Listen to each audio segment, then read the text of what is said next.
As a dividend growth investor, earning as much cash flow on a consistent basis is very important to me.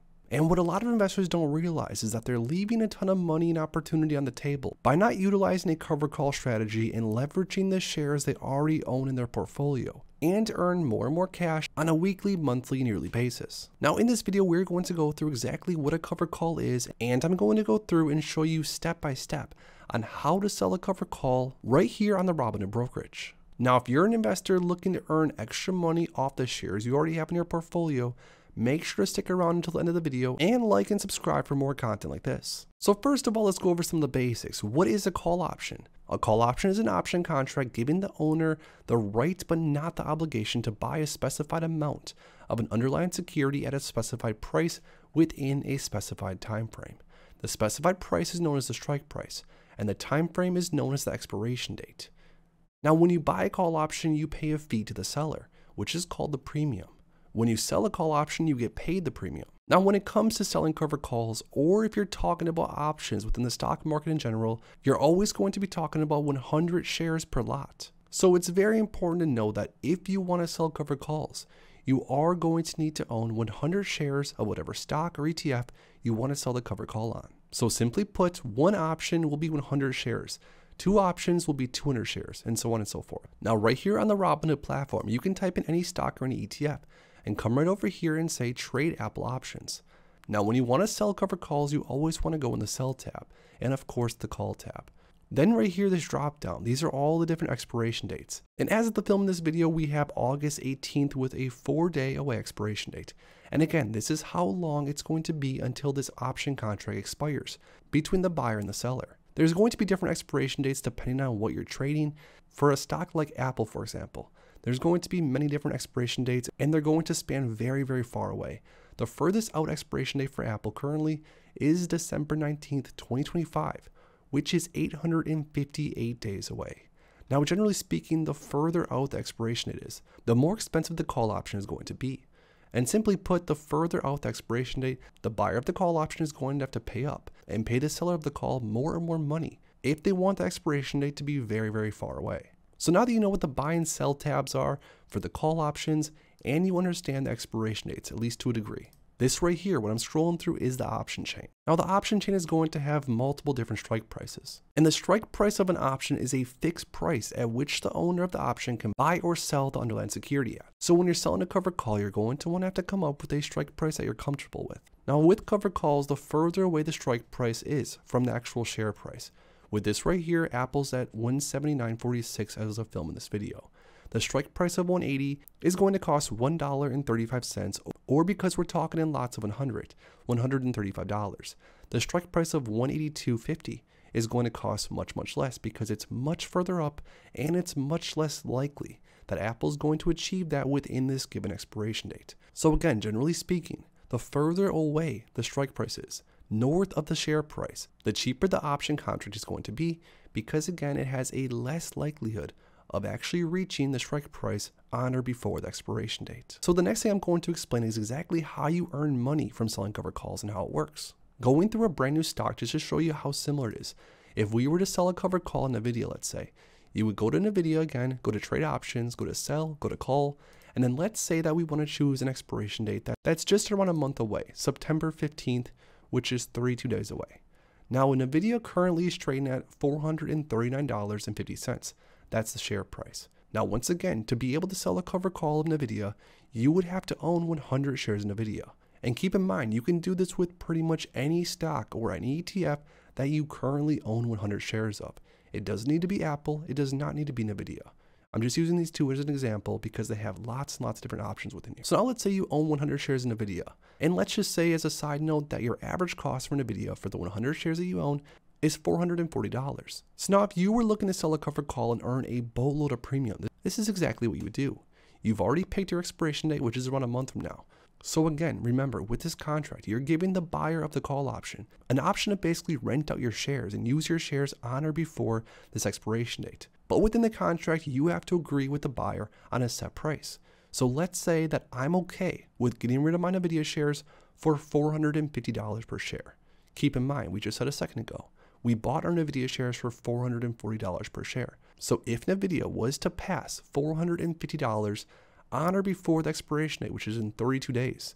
Then the option call buyer on the other side would have the right to buy your shares at $4.50 because that's the option contract you basically sign with them. So you might be saying, well, why would I want to do that? Why would I want to possibly get rid of my NVIDIA shares for $450 per share when I bought them at $440 per share? Even though in theory that'd be $10 of profit per share or $1,000 of profit overall. Maybe NVIDIA would even go up higher. Now there's a few reasons on why a call seller would want to do this. You would for one earn $27.83 per share of premium. This is the amount that the call buyer would pay you for basically, once again, renting out or using your shares in theory on or before the expiration date. So by selling the call option at a $450 strike price, you would earn $27.83 times 100 or $2,783 in premium. Now again, once you sell this call option, once you sign the contract with the buyer side, your shares now are sort of in limbo. Because in the meantime, if NVIDIA was to shoot up in share price, let's say it goes to $550, yes, sure, you earn the premium of $2,783, which is definitely great. But you definitely missed out on some upside potential because the call buyer once again agreed with you that you're willing to sell your shares to them for $450 at any time in theory on or before the expiration date. So let's say within the time frame, NVIDIA went up like crazy. Even though in theory, if the shares get called away, you are making the $10 of profit from the cost basis of $440 to $450. Plus you already earned $2,783 in premium, which the call seller gets paid instantly when the option contract gets filled. You still as a call seller could miss out on some upside potential. But let's talk about what would happen if NVIDIA traded sideways or maybe even traded down below the strike price on or before the expiration date. If you sold the same exact option to the call buyer and within the given time frame, the 32-day expiration date, let's say NVIDIA trades sideways, or let's say NVIDIA even for whatever reason trades down a little bit to $430 per share. Well, within the time frame, there's no reason for the call buyer to exercise the call and buy the shares at $450 per share, because let's say that NVIDIA was trading at $430 per share. In that case, the contract would expire worthless. You would of course still earn your premium because you get paid the premium right when the contract fills. And then you would still own your shares. You'd have no risk of getting your shares if NVIDIA trades sideways or even trades down within the given time frame. Now the crazy thing is like I said, you can do the same exact method of selling covered calls with pretty much any different single stock or any ETF across the market. Again, there's going to be certain circumstances where closed-end funds or other different investment vehicles don't allow you to sell covered calls or trade options, but for the most part, let's take GoPro for an example. GoPro is currently trading at $3.89 per share. So to get 100 shares of GoPro, you would need in theory around $390 or so. So if we were to sell a covered call on GoPro, let's say we bought 100 shares of GoPro at $4 per share. Let's say we want to pick a strike price of $5 per share for GoPro, which means in theory that if GoPro did move up in price and the shares got called away, you as the call seller would earn $1 per share from your share price cost basis to the strike price, which is $100 of profit. Plus you would earn 18 cents times 100 or $18 of premium. So if you bought GoPro at $4 and you sold a covered call at a $5 strike price for a 158-day expiration date of January 19th, 2024, and if GoPro went up to $5.50 or $6 or $7 in between then, let's just say it rose up above the strike price by quite a bit. Well, at this point from selling the covered call, you would earn the $1 of profit per share, so $100 of profit, plus the 18 cents times 100. So by doing this trade, you would earn $118 in profit within 158 days. Now, once again, if you bought GoPro at $4 and GoPro went down to $3.50 or $2 in the time between now and the expiration date, well then of course you would still have your 100 shares of GoPro and you would earn the $18 of premium.